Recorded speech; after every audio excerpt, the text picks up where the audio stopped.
Ce samedi matin, les tabloïds anglais s'en donnent à cœur joie. L'arrestation de la honte barre la une du Daily Express, qui revient sur la soirée arrosée d'Hugo Lloris qui a ensuite été placé en cellule de dégrisement par la police britannique.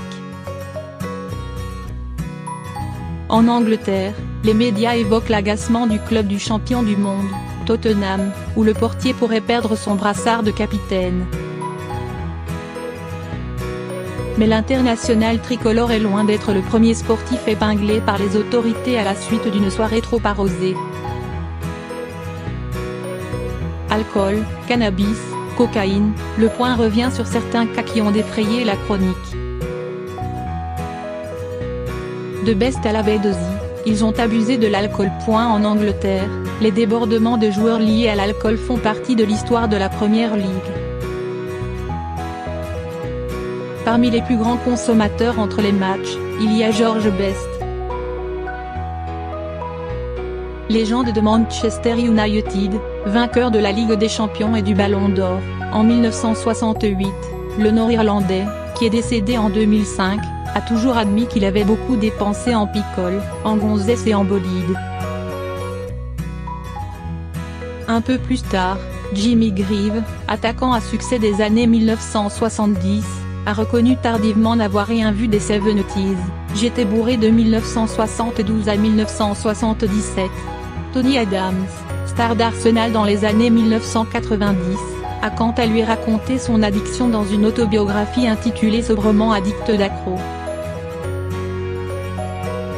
Les excès de Paul Gascoigne ont également fait le bonheur de la presse anglaise à de nombreuses reprises. Plus récemment, Steven Gerrard s'est fait épingler pour plusieurs soirées très alcoolisées.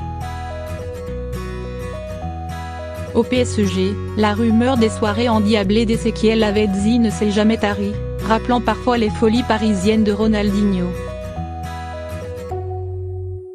Épinglé à 2,6 grammes d'alcool dans le sang lors de ses années à Lyon, Sidney Govou avait lui aussi un penchant pour la bouteille. Une liste à laquelle pourrait s'ajouter le Français Andy Delors, l'Ivoirien Yaya Touré, les Anglais Joey Barton et Wayne Rooney ou encore les Brésiliens Roberto Firmino et Adriano. Cannabis, après les sanctions, un assouplissement des règles? La légende de la natation, l'Américain Michael Phelps, a été arrêté à 2 reprises pour conduite sous l'empire de l'alcool et a également suivi une cure de désintoxication. En 2009, un tabloïd anglais dévoile par ailleurs des photos de lui en train de fumer du cannabis lors d'une soirée. C'est un champion de la pipe à eau, plaisante un des convives auprès du quotidien. Il n'est pas le seul à avoir été épinglé pour en consommer, c'était le cas de Fabien Barthez, qui avait été sanctionné 2 mois en 1996, du rugbyman fidjien Rupeni Kokonibuka en 2007 ou encore du basketteur Joachim Noah l'an dernier. En NBA justement, plusieurs joueurs ont pris publiquement position pour la légalisation du cannabis ces dernières années, à l'instar de Cuttino Mowgli, Al Harrington, Kenyon Martin ou encore Jay Williams. Ce dernier, actuel consultant pour la chaîne ESPN, avait déclaré en 2016 que plus de 75% des joueurs de la ligue en consommaient, ne serait-ce que de manière occasionnelle.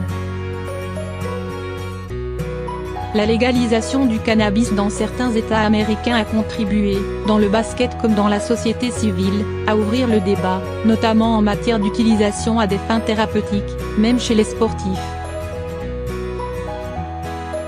En 2017 d'ailleurs, l'ex-boss de la NBA, David Stern, s'était dit en faveur du retrait du cannabis de la liste des produits interdits. Comme Maradona, ils ont un penchant pour la cocaïne. Il est le consommateur de cocaïne le plus connu au monde. En mars 1991, la légende argentine Diego Maradona écopait de 15 mois de suspension après un contrôle positif alors qu'il portait le maillot de Naples. De mauvaises habitudes que la star semble avoir conservées. En juin dernier, Il était filmé dans un avion en train d'enchaîner les verres d'alcool, un sachet de cocaïne conséquent à ses côtés. L'Anglais Paul Merson, qui avait déjà un penchant pour l'alcool, a également reconnu être accro à la cocaïne, ce qu'il a révélé publiquement avant de suivre un traitement. D'autres sportifs ont été contrôlés positifs à la cocaïne, sans que cela ne signifie qu'ils aient une consommation régulière.